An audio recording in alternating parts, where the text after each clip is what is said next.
Мектептерде заңсыз ақша жинау науқаны тоқтамай тұр. Атырауда биылдың өзінде 14 жағдай тіркелген. Жүргізілген зерттеу нәтижесі бойынша карантин уақытында ақша Каспий Голд карточкасы арқылы аударылған. Бұл туралы Атырау адалдық алаңы жобалық кеңсесінің онлайн конференциясында айтылды. Шараға жауапты білім басқармасынан бөлек қаладағы 92 ата-аналар комитеті қатысты. Толығырақ тілшіміз Зейнер Ғали айтады.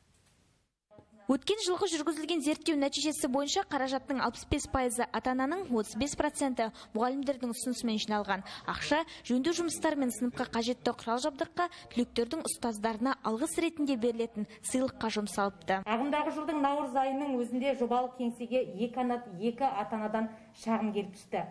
Шағымда қалалық 17-ші мектеп қабырғасында ата-аналар ассоциациясының құрылғандығы және ол фондқа оқу жылы басында балаларды қабылдау кезінде ата-аналардан 3000 теңге ақша салуды талап етілетіні айтылады. Дәл осындай шағым 2019 жылда жолданған болатын. Мәселені зерделеу мақсатында сол жылы адалдық алаңымен мониторинг жүргізіліп, мектеп директоры ассоциацияның бар екендігін жоққа шығармады. 10 жылдан астам уақыт бойы жұмыс жасайтын ассоциация ата-аналармен құрылып отыр. Оны жабу менің құзырымда емес деген мектеп басшысы бұл әрекетке де биыл да тосқауыл бола алмаған. Жобалық кеңсе қызметкерлері бірнеше рет түсіндірме жұмыстарын жүргізген. Соның нәтижесінде мектептерде ақша жинауға біртіндеп тосқауыл қойылуда. Ал облыстық білім беру басқармасына соңғы 2 жылда ешқандай шағым түспепті.